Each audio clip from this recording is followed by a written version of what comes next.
हम बहुत भाग्यशाली हैं कि हमें हमारी सनातन संस्कृति विरासत के रूप में मिली है। यही हमारा धन है और यही हमारी धरोहर भी है। हमारे पूर्वजों ने, हमारे मनीषियों ने, हमारे शास्त्रकारों ने कई ऐसे अवसर हमें प्रदान किए जिससे हम प्रकृति और पर्यावरण से जुड़े, पेड़ों पौधों से जुड़े, नदियों से जुड़े, पहाड़ों से जुड़े और इससे हमारे जीवन को सुखी और समृद्ध बनाएं। इस प्रकार के कई व्रत और त्यौहार हमारे जीवन में आते हैं। हम स्वच्छता को लेकर के, पर्यावरण को लेकर के, सफाई को लेकर के जुड़ते हैं तो दशम आती है तो उस दिन सभी को झाड़ू खरीदना अनिवार्य बताया गया है, क्योंकि सफाई से ही स्वास्थ्य बनता है और स्वास्थ्य से ही समृद्धि आती है। तो स्वास्थ्य सबसे बड़ा धन है, क्योंकि पहला सुख है वह भी निरोगी काया बताया गया है। तो झाड़ू से सफाई और सफाई से समृद्धि जुड़ी हुई है। कहते हैं कि झाड़ू को ठोकर नहीं लगाना चाहिए, यानी ठुकराना नहीं चाहिए। तो फिर क्या करना चाहिए? उसे ठुकराना नहीं चाहिए, उसे अपनाना चाहिए। उसी तरह से धनतेरस के दिन भी झाड़ू को खरीदने की प्रथा है।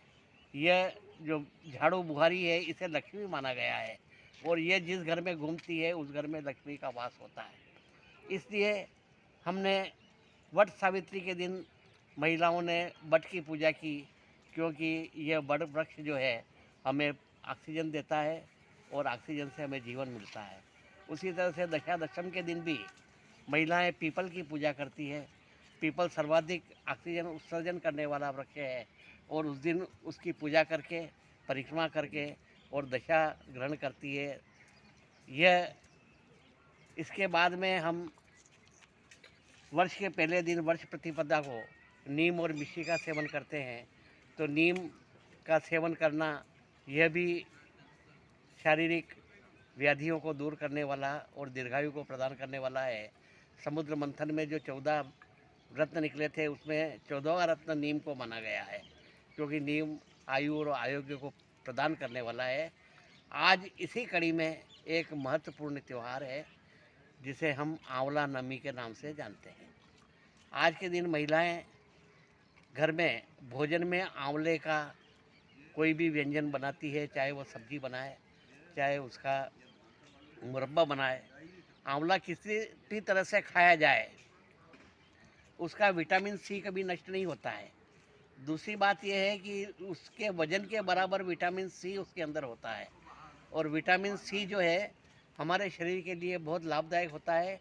इससे हमारा खून साफ होता है, हमारी हड्डियां मजबूत होती है, हमारे दांत मजबूत होते हैं, हमारे बाल काले होते हैं और हमारी त्वचा में चमक आती है।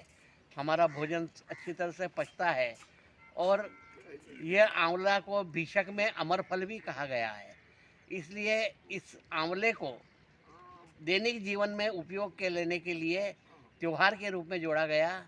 तो आज के दिन महिलाएं आंवला नवमी को आंवले की पूजा करती है और आंवले के वृक्ष के नीचे बैठ करके भोजन करने का विधान है।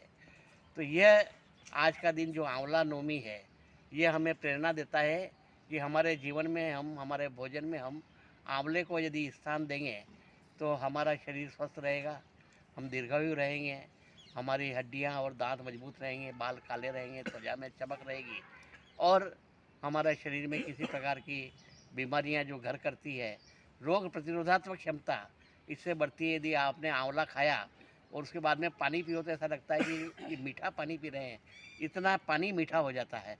और यह आंवला कितनी ही तरह से खाया जाए उसके विटामिन सी नष्ट नहीं होते। उसका आंवले का अचार डाला जाता है, आंवले का मुरब्बा बनाया जाता है, आंवले की कैंडी बनाई जाती है और एक आयुर्वेद में संत कृपा चूर्ण के नाम से पाउडर बिकता है, वह भी आंवले का होता है और वह मनुष्य को स्वस्थ, सुखी, सुंदर और दीर्घायु बनाता है।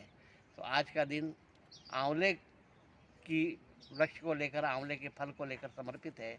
इसलिए सभी लोगों को आज से ये प्रारंभ करना चाहिए।